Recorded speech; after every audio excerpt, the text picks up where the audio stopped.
I'm Thang Do, and I think on behalf of the team, we're pleased to be here.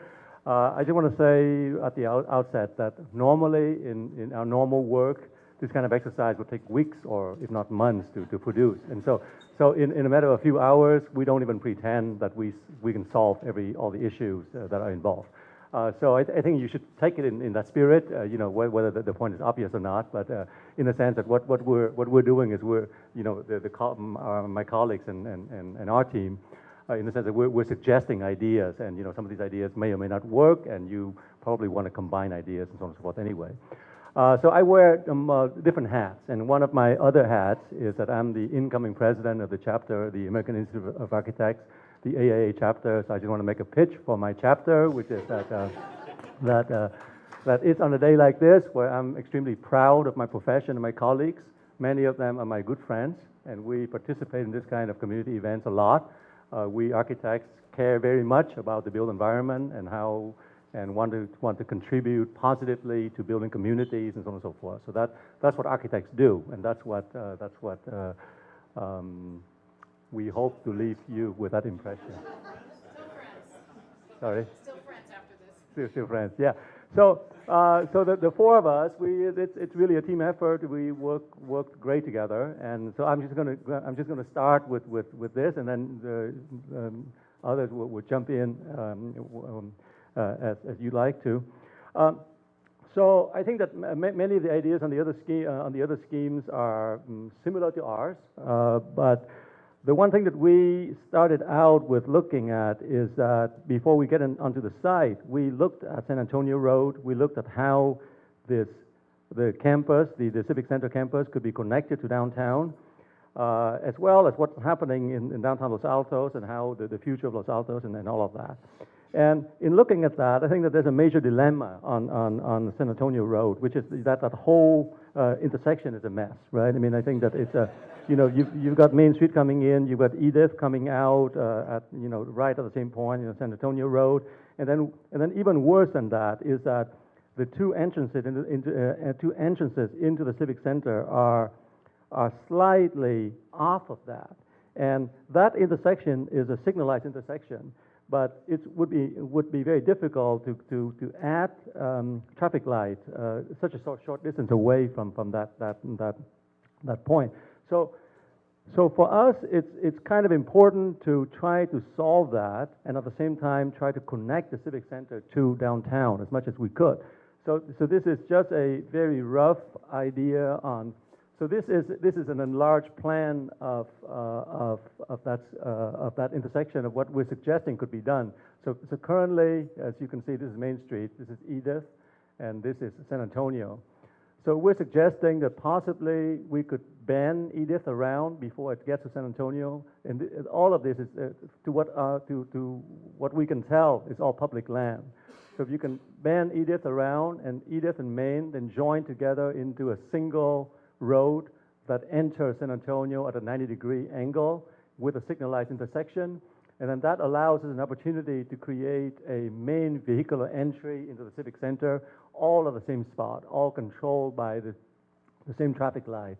And it seems to us that it's a much more organized way of entering both downtown as well as the Civic Center, and also allows us an opportunity to create a strong pedestrian connection between the Civic Center and downtown across here, and make a connection to this park that is kind of underused at that corner as well. So there's a number of things that we're trying to do with that intersection to begin with. So then let's get on to the site plan itself. So we've got like other teams, we've got two phases, which is the bottom is phase one. And I think one of the things that we thought that is extremely attractive about the site is its informality and its openness. And that's something that we want to retain as much as possible. At the same time, we realize that as we intensify the use of the site, some of that will be lost because we will be building more, we're building taller, et cetera, et cetera. But we thought it would be good to have a meandering network of pathways, of forests, of orchards, of nature that meander throughout the site. And so that is a contrast to the hard line of the buildings, because we know that we're going to have buildings that are 30 feet tall, or a few feet taller if we can get variances and so on and so forth. But we thought that between that, we see nature scattered all over the place. Okay, thank you. 5 minutes left. Okay, so we thought that we would cluster the community functions, which are the community center, the theater, the pool complex, and the library here. And the library, of course, is in a subsequent phase. The buildings in white are in a subsequent phase. These buildings, the theater and the community center would be 2 stories, and these 2 buildings would have underground parking. The pool is here, and then that opens out to a play field that we, instead of designating something as soccer and something as softball and so on and so forth, we thought that community, as far as community recreation is concerned, that perhaps you kind of leave it flexible because the nature of the community may change in the future in terms of the kind of sports that people play and so on and so forth, the children play and so on and so forth. So we kind of designed 2 areas that we call flexible play fields. But it can easily be converted into, this could retain as a softball field, and this could be the soccer area here. So there's parking, surface parking on this side off of Hillview. The future entry into the site then would go underground at this point in the phase 2 and connect into this parking lot. Under phase 1, you would enter the garage through Hillview, through this side.